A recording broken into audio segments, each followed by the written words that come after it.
Hello, you are listening, watching, and enjoying Where My Prose At this Wednesday. I don't know why I decided to start going into a date. 27th? Thank you. I didn't even know the date, so I don't know why I was like, I want to tell everybody the date. I don't even know it. It's January, and it's 2021. I know that. Yes, it is indeed. We're very proud of him. To be fair, sometimes I get the year wrong, so that's kind of a it's kind of January. It's kind of, but I don't know. I don't think anyone's mistaking like this year for That's 2020. true. Gotta say. That's true. Well, anyway, welcome to the show. Thank you so much for listening in. What are we reviewing today? So today we are reviewing True Grit, and I have to say I was very much looking forward to this book. I have watched both of the films. I've enjoyed both of the films. John Wayne is... Tank also enjoyed the films. John Wayne is a legend, and so is... the dude.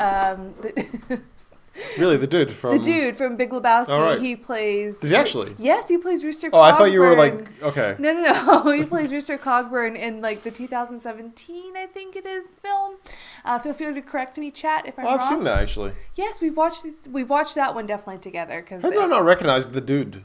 He's a man of many faces. He probably didn't have a rug with him. He didn't have a White Russian sloshing around. I think Rooster Cogburn was more partial to whiskey.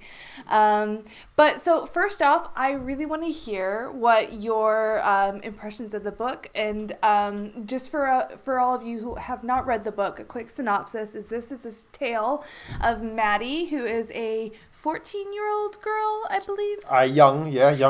Definitely kid. I think 12 to 14-year-old girl who's in Arkansas and sets off on her own to look for her father's killer, who's running with this dastardly gang led by Lucky Ned Pepper.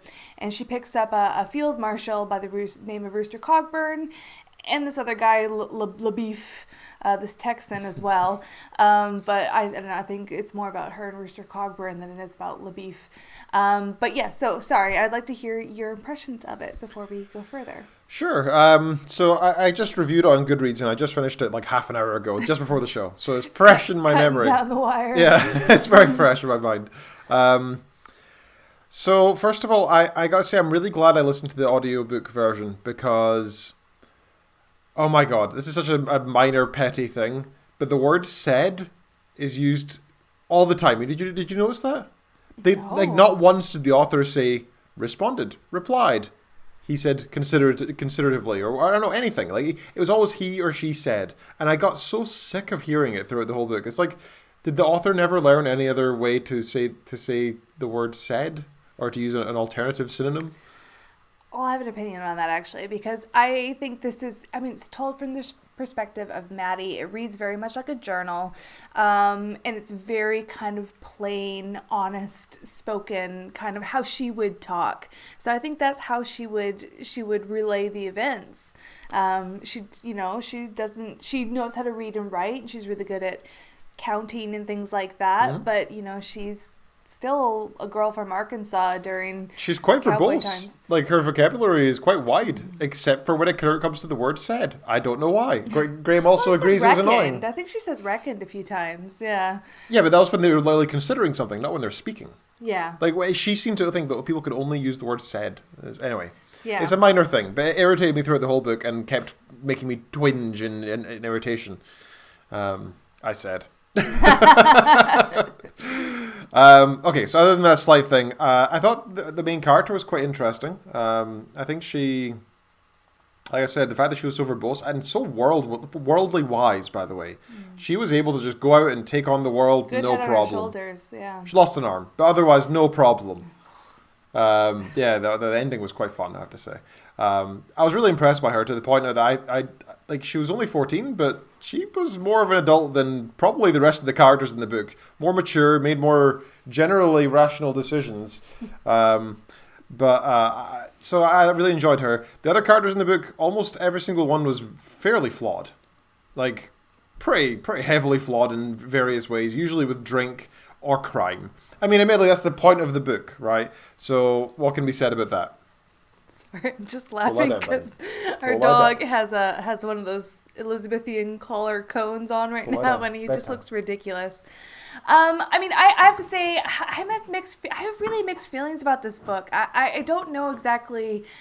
I mean, it wasn't quite my cup of tea. I'd seen the movies. I really enjoyed the movies.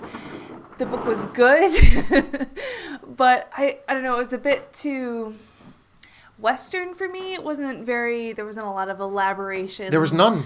Yeah. There was no elaboration. Like, it felt like there was not, you also noticed there's not a single statement of emotion, except for when she was afraid that one time in the snake pit. She was angry a lot. Like, she was annoyed a lot. She said a lot of things. You know, didn't retort. She was vexed a lot. I don't know. I have to say, one thing that really is going for the book is that Maddie feels completely like a real character. Like, I think she felt like this completely well-rounded, multi-layered character. Like, you knew who Maddie was reading this book. I got such a sense of who she was and such a sense of her view on the world and how she handled certain things. And I enjoyed that. But aside from that, I have to say, it did leave me kind of, there's a lot of parts I kind of skipped through. Well, not skip, but kind of was like, all right, come on. There was a lot of unnecessary dialogue, unnecessary characters, and unnecessary, but mostly the thing I disliked most about this book was the lack of emotion from the main character and her actual experiences. Everything was very factual. This is what happened. Then that. She watched somebody die. The blood splattered all over her face when the first person died in front of her, one of the criminals, right? And she's just like, oh, I better get out of harm's way. All right, continuing on with my life. No problem. She's a 14-year-old girl. What? That is very in keeping with the time and place. I mean, the American frontier was very much a kind of cut and dry, kind of, rough and tumble kind of way. And I've said this to you in the past. It's like women at that time during the 1800s, you think of Victorian women who were like fainting at the sight of in anything. But when it comes to the frontier, and it's literally you on this homestead while your husband's off at war, your husband's off, days, months at a time rounding up his cattle, and it's between you and a bear, there is no smell and salts to be seen. So I really enjoyed that character. I really enjoyed this very kind of like sharp, kind of calls it as she sees it character. But aside from that, I did find it kind of boring. I was kind of bored. I was bored because that's why, though, right? It's because the main character didn't experience any emotions. The main character just said, here is a list of events in order of occurrence. And it felt so plain. It felt like a robot was talking to me the whole time. Not that the narrator was bad. The narrator was generally, I think, added... I probably wouldn't have given it 3 stars if it wasn't for the narrator. I think if I read that in text, I probably would have given it a lower rating. Really? But the narrator gave it quite a lot of emotion. Go lie down. But much like that. That's an example of emotion. Go lie down is another example of emotion. But I don't know. I also just finished this book today, so I am kind of grappling with my thoughts. But I am of such of two minds about this. I really didn't enjoy it for a lot of the pages, but when it did get down to the action, like I don't know, when she was in that cave with the snakes, and I was like, that part I was interested in. Like, that really bumped up the rating for me. Yeah. I felt like my heart was racing a little bit. When I told you the ending. Yeah, when she realized that the dead dude next to her had a chest full of snakes, that was pretty. That leaves an impression, right? Because it had been such a plain kind of relatively uneventful account of her adventures. I say adventures very loosely until then, that it kind of upped the danger, kind of upped this. This is sugar. This is something that's really. But she was still so emotionless even in there. She mentioned, I'm pretty scared about the idea of snakes and stuff. They never mentioned it again. Even when the snake came out and bit her in the hand, she's like, oh well, that happened. I can see the venom. She was crying. She crying. She cried on the way out because she started feeling the pain, mm-hmm. But she wasn't crying in there. Well, because it would have done her no use. You have to kind of give her props. I just don't think it felt like a very realistic person. I think it felt absolutely like a realistic person. And I don't know if it's just because I'm American, I lived out west, I was very entrenched in that whole cowboy culture for a very long time. I've killed a snake myself, actually. So for me, I don't know. I guess reading it from the lens of my own world experiences, it's a bit. So she was a kind of not upper class, but she was a middle class girl, right? Like her I dad. mean, she had a lawyer. She had a lawyer. Her dad owned talked multiple about it all the horses. She loved talking about how highly political the lawyer was, which is a bit weird, by the way, as well. Well, I mean, it's that kind of like her only. It was kind of like a power that she could use, you know. Yeah. Yeah. It was also like her talent was the reading and writing and the numbers, right? So she said that she did all the signing for her mother back home. So clearly she had some power in the family, right? I think she was really probably the second in charge of that family after the father. Probably more in charge than her mother, who apparently just cried all the time. And, yeah. So I understand that maybe that's a nice opposite, a nice parallel, but it still didn't feel realistic to me. I don't think anybody, especially someone who's 14 years old, who is first really experienced out of of her hometown from the sounds of it.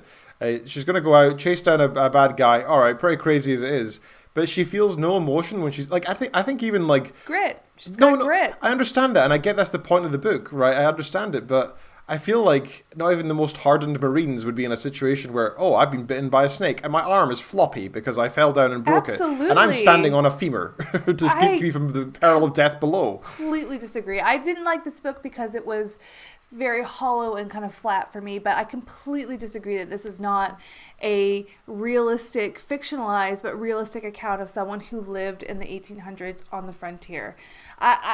I think that maybe because you didn't study it in school, maybe you didn't get entrenched in the culture, that maybe you just don't understand, but that's very, very in keeping with my understanding. I think the events are. I think most of the events are pretty realistic. I mean, admittedly, that one climax where, like I said, there was like 5 different perils going to kill her, where she could drop to her death. There were snakes ready to bite her. She already fell down and was injured. There's bats beneath her that want to bite her throughout the evening, so time was also going to kill her. And then the bad guy, the bad guy that she's been hunting since the start of the book comes over and is like, I'm going to leave you there.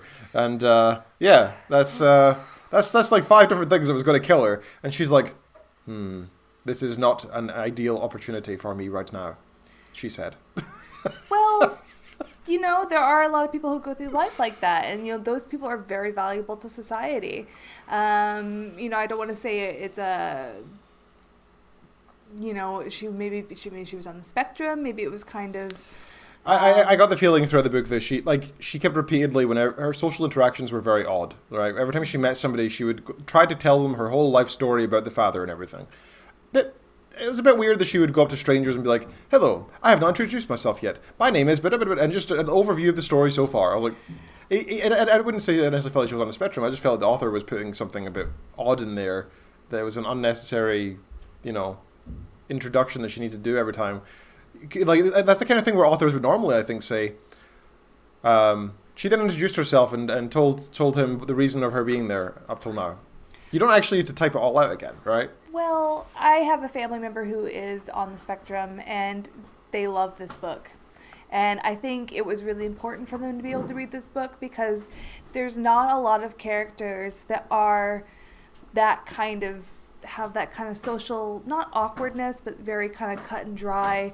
And I can see why they would enjoy this book and why they would feel that this is a story that they can kind of get behind. I mean, it can't always be Elizabeth Bennet, you know, with monologues and everything. And sorry, we're having a little bit of... I have no idea what he's doing. One of our sound technicians is having some issues behind scenes. We thought we'd make it easier and quieter by putting the cone on his head so that he couldn't like lick himself all through the show. But now he's just throwing himself against the table, hood first, and just bashing off everything.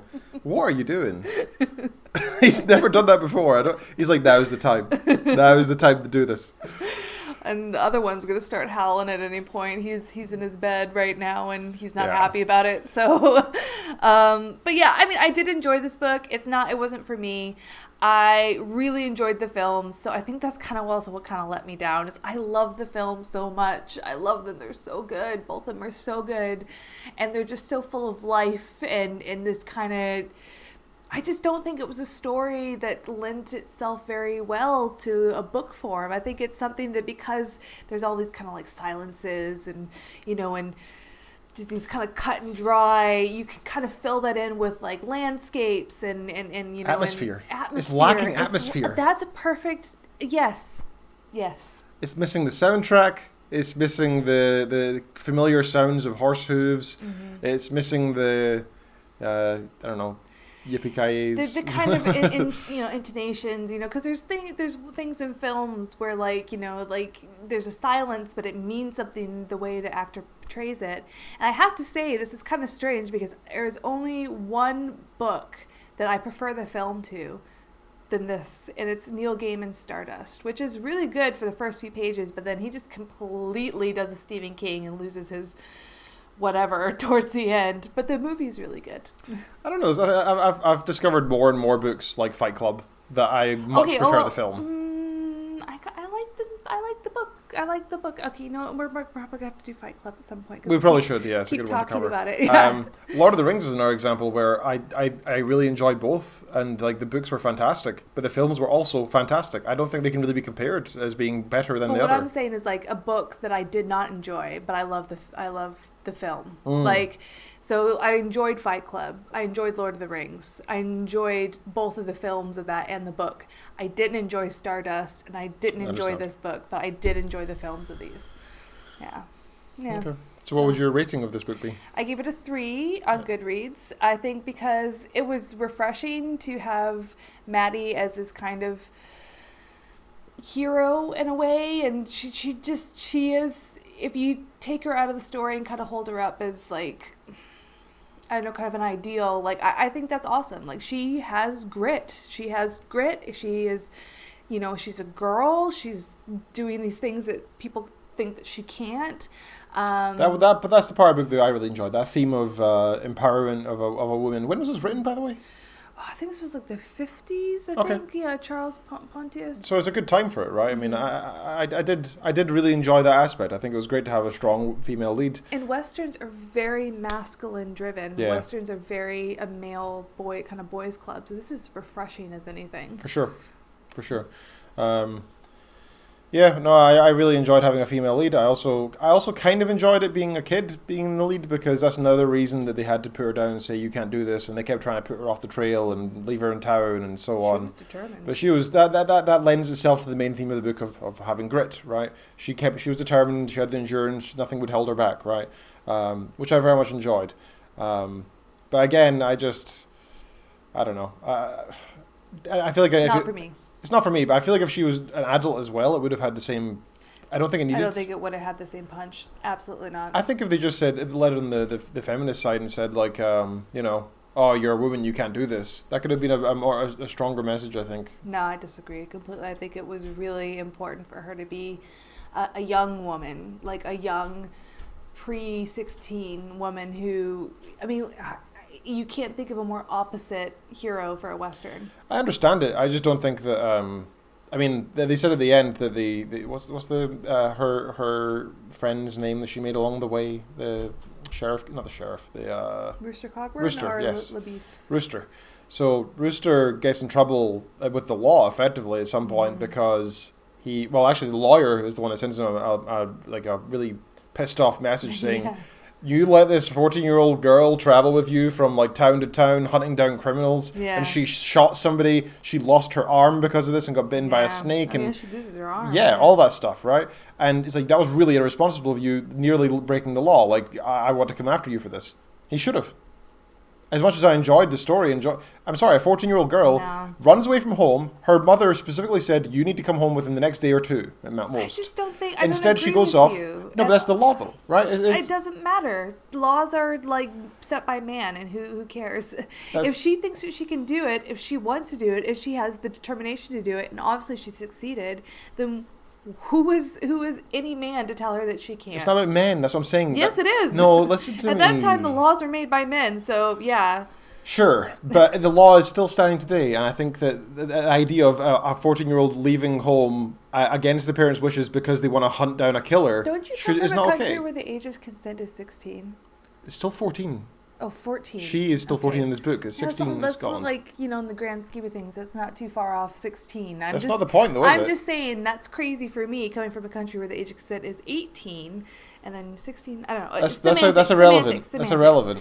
My point is that I think it would have been stronger if she was a woman in her. Let me say my point. I think it would have been stronger if she was a woman in her 20s or something, early 20s, and she kept getting put down for that and saying you're definitely you're too young for this anyway, and you're a girl. You shouldn't be doing this. Blah blah blah blah. And I think then it would have a strong, because right now the main reason for the guys saying that could be argued just that she's a kid, not because she's a woman. I think it detracts from the feminist message, the fact that she's a kid, when I think if it was just that she was a woman, it would be a stronger message, and that would be why they're putting her down. That's why she could prove them wrong, and that would be more appropriate. As a girl, as a woman myself, who, you know, may have a little bit to say about this, I completely disagree with you. When I killed my snake, I was about her age, okay? And like, it's just, it's empowering to have her to be that young, to be a female. She's the complete opposite of a Western hero. And I think that was the whole point that Charles was trying to make. I don't think that it would have been half as effective if she was older. I think that the whole thing was that, you know, there was no romance, there was no funny business. It was this young girl who put her mind to something and she did it. I did appreciate the lack of romance. That was good as well. Except for LaBeef being like, I was going to steal kids. Oh, I was gonna, yeah, that was weird, man. I was like, this guy's going to be the bad guy at the end. I was like, he's got a turn or something. I expected that. I just think it was a human story about human people, and I completely disagree with you. I think the message would have been absolutely diluted even if she was just a few years older. So, fight me. But, yeah. So, I mean, I'm kind of glad that we're done with this book. I am ready to move on from it, to be honest. It was a real struggle to get through. It was a real struggle. It was a slog. I enjoyed some of it. I enjoyed some of the descriptions and some of the kind of the feel of Western life. And, well, I say Arkansas. It's not exactly, you know, the out west, but it is still kind of frontier, pioneer life. It had the feeling of the Wild West to me. I mean, yeah. Yeah, but that's the kind of like, you know, misconception of like when America was first kind of like during those years, it was kind of like widespread. I think anything past like Louisiana Purchase or Manifest Destiny, something, I don't know, something history. But our next book, are we ready to talk about our next book? Go ahead. Yes, I'm very excited. It's my pick. We are going to be reading The Three Musketeers by Alexandre Dumas. I have never read it. I have always wanted to read it. I'm very excited to read it. I think we need a little swashbuckling, a little action in our life, and oui. And I think the author himself is very interesting. I remember the first time I found out that he was French and black, and it was. Oh, I didn't know that. Yes, yeah. Really? When was this book written? This was written. Oh God, like. I'm not exactly sure. Let's look up the. Give me a second here. I haven't got my browser open. Chat, do you know when it was written? But I remember when I first found out that, you know, it was written by a French black man during 1844. During 1844. Oh my God. Yeah, it's groundbreaking for so many reasons, and it's 180 years. The whole reason why I kind of want to read it recently is I've been watching the BBC show The Musketeers, which is absolutely excellent, and also does kind of what Alexandre Dumas does, which is kind of touch on the whole race thing, but doesn't really, just makes it kind of part of the story without, you know, making it like the thing about the story. So it's just a story about people having adventures, and I'm really excited for it. Well, Three Musketeers has had such a huge impact in our culture that there's a reason everybody knows the phrase Three Musketeers, right? Mm-hmm. And yeah, I think it is a classic that we should read at some point. I also haven't read it, which is nice because I think a lot of the books in the past little while one of us has read, so it'll be, be nice to have another one that we both haven't read. Yeah. Okay, I'm also a little bit scared of it because I don't know very little about French history and everything. So I don't think you just need to know about Louis. Is it Louis the 16th? Yeah, I think it's Louis the 16th. It's good. You're going to love it because it's kind of anti-religion as well. The cardinal is the bad guy in it, and it's, well, of course he is. You know, the Catholic Church is kind of evil, and well, just like real life. There's lots of people like trying to blow things up. I think it's going to be very apt for what we're going through right now in America, except on the opposite end, where you know. Yeah, I was going to say, I think they're the good guys. No, they're trying to foil, like, you know, I'm really excited about it. It's supposed to be very light, very fun, but also very, you know, not quite Count of Monte Cristo, but, you know, a little bit lighter than that. All right. Yeah. So yeah, Three Musketeers next week. Well, I'll be sure to read that for then. All for one. I'll try to read it on Wednesday at 4 p.m. next week. I think it's a little bit longer than True Grit, so maybe we should get started soon. Okay. All right, folks, you have been listening to a little bit shorter version of Where My Prose At here on twitch.tv/Where My Prose At. Thank you so much for listening in. You can check us out on Linktree. That's linktr.ee/Where My Prose At. You can find all of our links there. The links go to our Goodreads community, our subreddit, our Instagram, our Twitter. It does. It does. Just kidding. And Show X, our sister show, our brother show. So go check out all those links. Very much appreciate if you do. That's how you best support us. Also, if you could share out our YouTube on your Twitter, on your Facebook, or on wherever else, tell your friend. We very much appreciate it. It's nice to grow our little community here. Thank you guys all for listening, and we really do appreciate it. Legend Tinker in the chat, thank you so much. Graham as well, Graham316, thank you so much for listening in. We will be back next week with Three Musketeers. Bye, guys.